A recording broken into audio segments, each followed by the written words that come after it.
This is the city as it was, only yesterday. Then at 8:52 a.m., the Earth showed one devastating moment.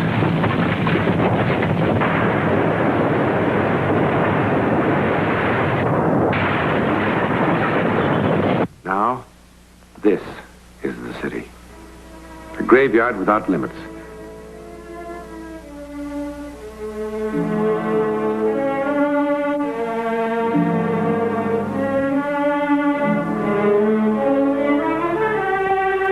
These men are part of an emergency squad flown in by the international relief agencies to do what they must. To stop the spread of disease, the ruins must be flattened and leveled, as though the city never existed. A city of the dead. Yet what do we who live really know of the dead? I mean, for certain. Well, we have one scientifically positive way of knowing who they were. For a long time, science has known, beyond any question of doubt, that no two sets of fingerprints can be alike. But experts who will examine these prints will say they are identical. But they can't be. They can't possibly be.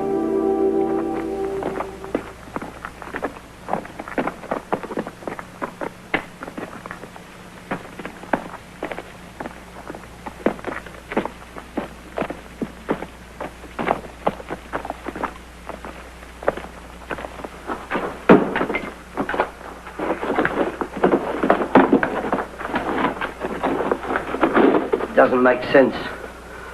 What on earth quake can't finish, we finish. I wonder if there's any people under that lot out there.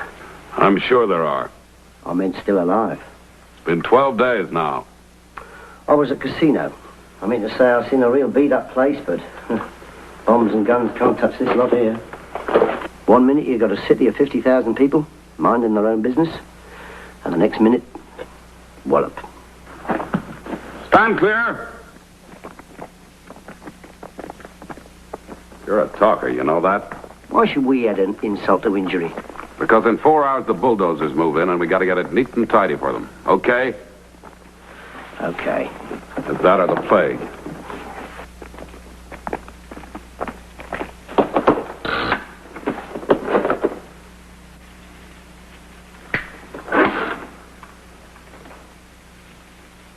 Oh, it's a loose connection. This time it'll go boom. Did you hear something? Now what? Did you hear anything? What's there to hear? Flies? You've got a very nasty manner, Tom. A very nasty manner indeed. It's no picnic for any of us.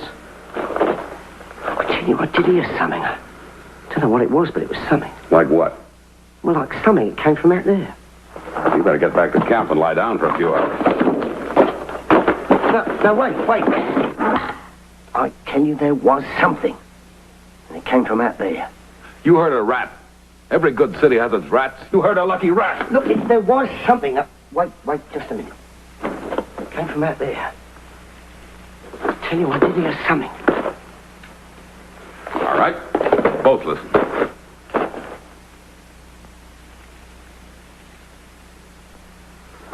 Nothing.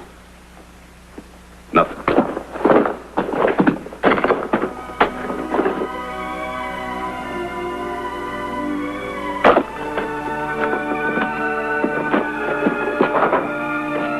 Hurry! It's over here. This way. Hadley, come on. Hey, one of you guys, bring a ladder.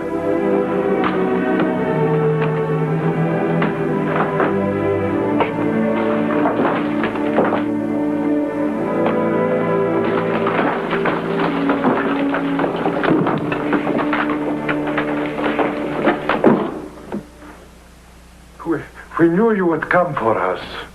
I knew there was something. I heard him calling. Oh, no, sir. He told us we mustn't. The vibration of our voices would cause everything to fall upon us, so he said. Watch yourself, Tom. Careful, that's right. We knew you would come for us. I knew there was something. I heard him calling. Oh, no, sir. He told us we mustn't. The vibration of our voices would cause everything to fall upon us, so he said. Watch yourself, Tom. Careful, that's right. Oh, thank you. We were told this would happen. Who by? By him. He is dead now. He died when you started digging for us. Come on, let's get out of here, Brent. Come on, kids, quick. This place is going to cave in a second now. I will get her.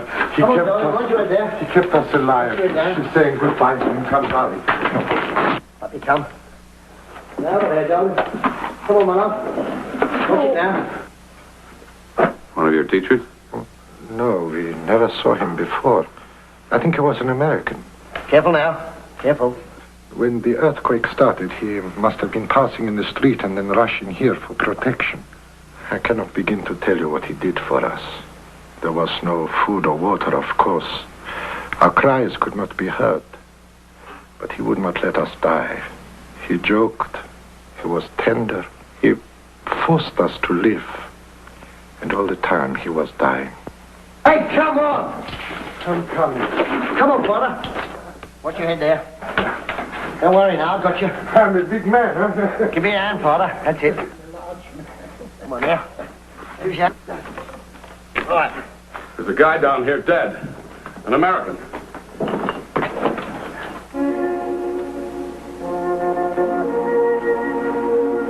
Come on. Got nothing on him. No passport, nothing. Maybe he's got people back home. How'll they know what happened to him? Hadley, what are you doing? I can get a fingerprint. Maybe we can find out who he was. Come on! Hey, come on, come on! The place is gonna cave in a minute.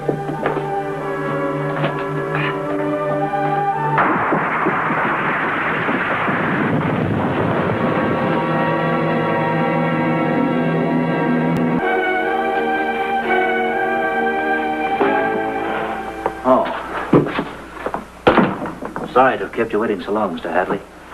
A warden's a lot like a nursemaid. All right, Warden. Here's this letter I told you about. Oh, yeah. Won't you sit down? You sounded quite hysterical on the phone. Well, I must have a complete fool working in that fingerprint department. I could kick myself from here to the moon and back for ever getting mixed up in this. Yeah, they seem quite definite about it, don't they? Our files indicate the thumbprint submitted, though an imperfect impression, is that of Jerome S. Cole, convicted of first-degree murder on June 23rd, 1935, and transferred to the state prison on June 28th of that year to await execution. Now, how about that? I told you on the phone. I took those prints off a man that died in an earthquake a month ago, 6,000 miles from here. Yeah, I know what you told me. When I finished my work out there and got back to the States, I was worried about it. Thought maybe I could do something for him. Look what happens. Oh, excuse me.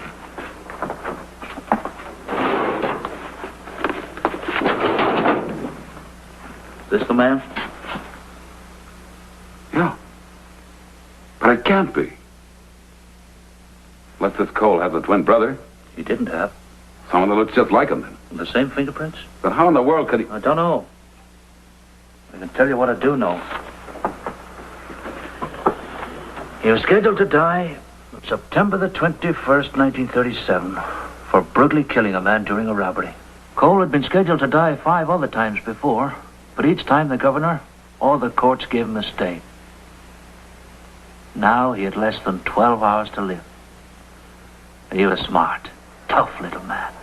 Tommy, in your opinion, do you think that Cole should be granted a reprieve? I think he should have a reprieve. He's had full reprieve. I think he ought to be fired. Isn't that something, huh? I mean, All those people in front of the prison? for a crime that he didn't. There's a guy interviewing them says there's thousands. A few hundred. I don't think anybody should have Yeah, well, these guys always exaggerate, don't they? I think he's suffered enough. I think he Carrying all kinds of signs, huh? Oh, yeah. Save the noble Mr. Cole. He must be reprieved. Look, who said I was noble? I've done 100 rotten things. Man can have a change of heart, can he? Yeah. This is the place to have it. How long have you been in jail already?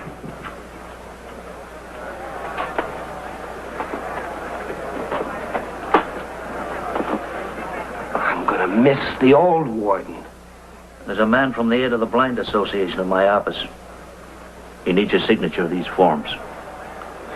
Sure.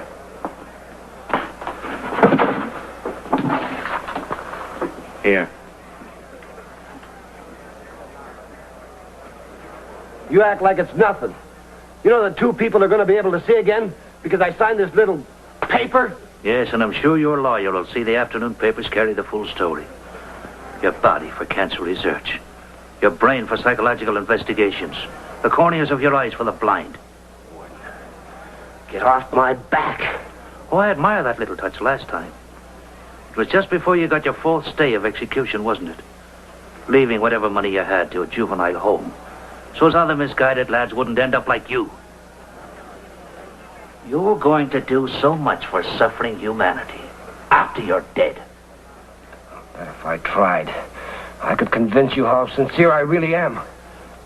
Don't.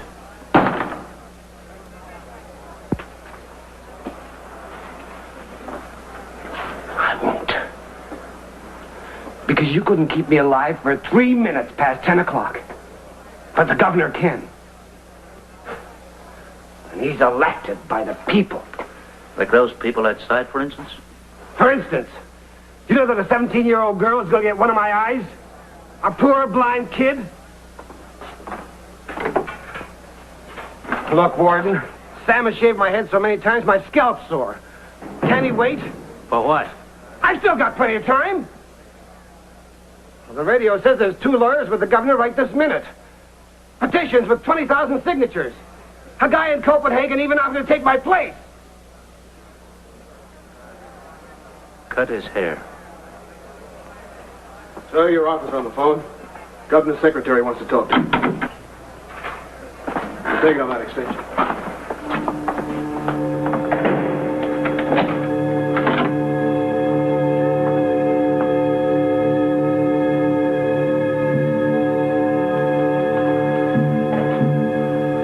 You can hardly wait, can you, Sam?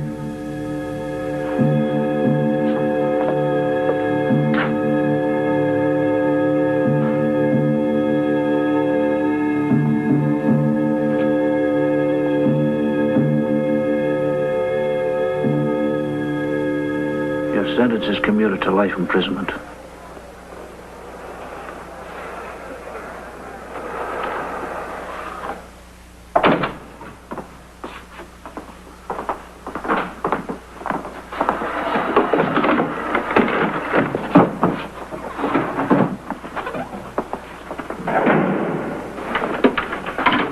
Wow. Setting up permanent residence? Be it ever so humble. Now you've been getting bags of mail. Oh, they'll forget all about me now. Excuse me. I would send them on, but we have rules about the amount of mail regular prisoners can receive. Burn them. No, I did save one letter for you. That 17-year-old girl who was going to get one of your eye corneas. Her mother wrote it for her. I'm talking to you.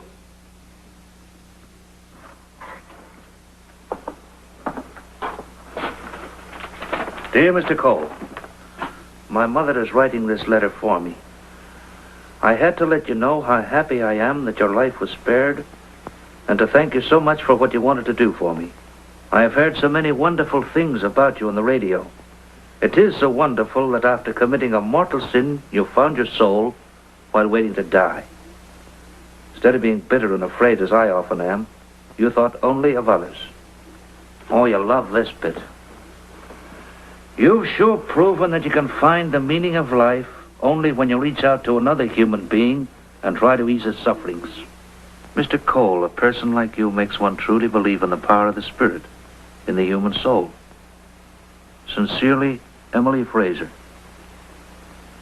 Age 17.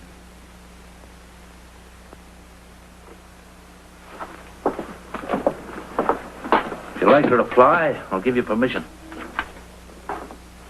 It's all yours, Warden. Oh, no. It's all yours, Mr. Cole. Guard!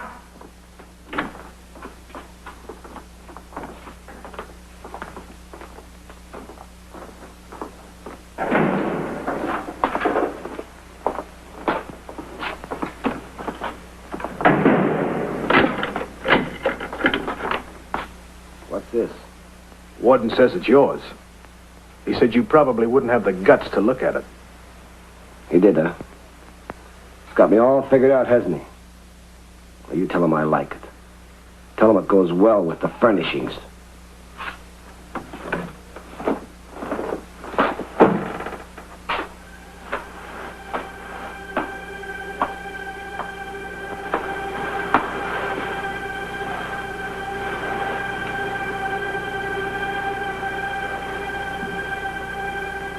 Dear Mr. Cole, my mother is writing this letter for me. I had to let you know how happy I am that your life was spared, and to thank you so much for what you wanted to do for me. I've heard so many wonderful things about you on the radio. It's so wonderful that after committing a mortal sin, you found your soul while waiting to die.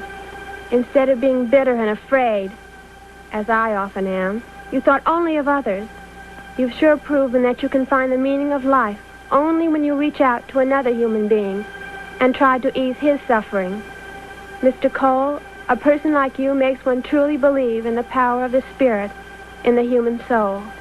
Sincerely, Emily Fraser.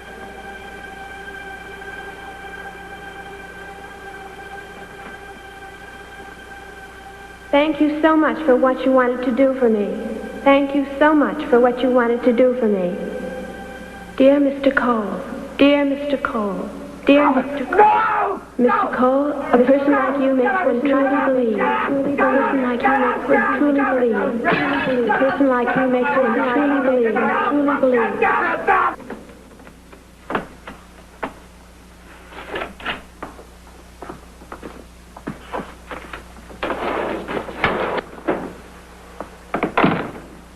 So, has a little solitary helped you control your temper?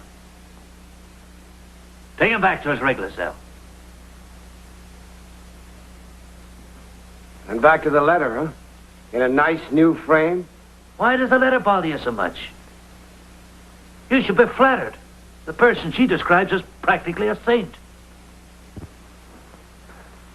Listen, Warden.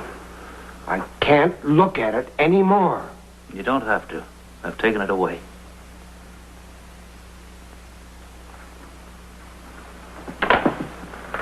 Cole, I'm trying to make it easier for you.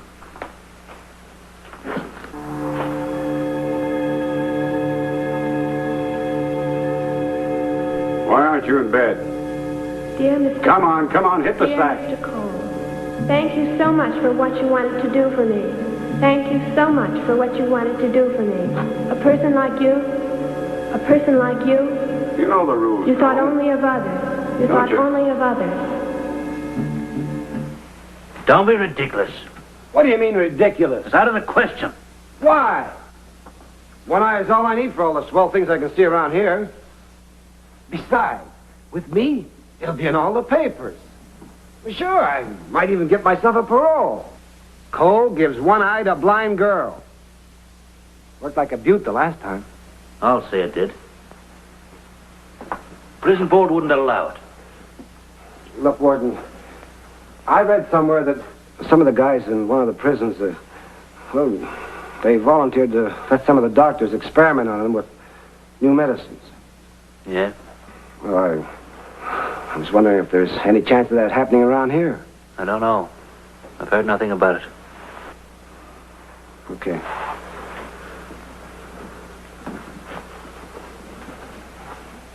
Cole.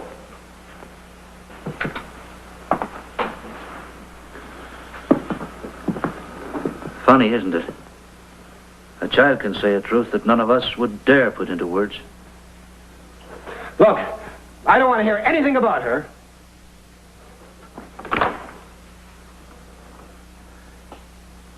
I don't care what happens to her.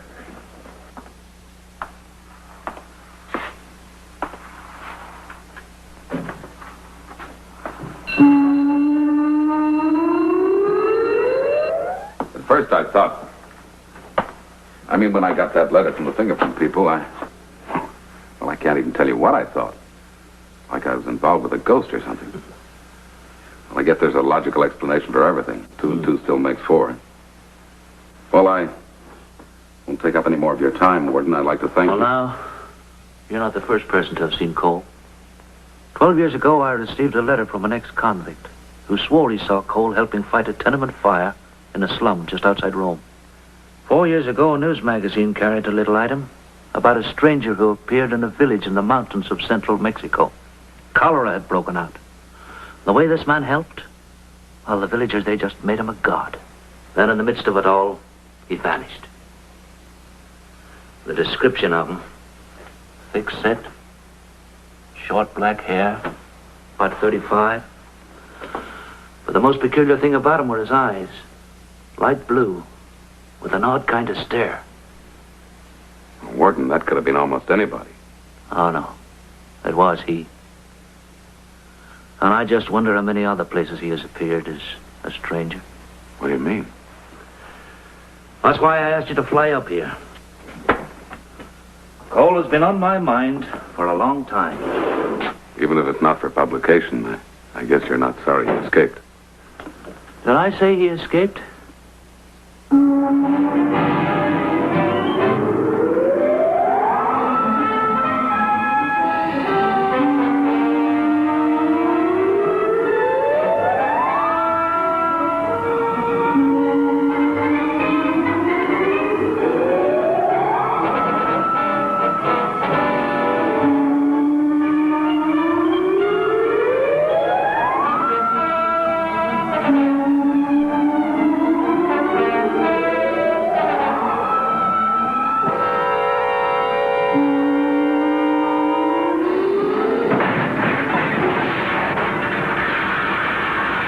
He was dead 5 seconds after he fell.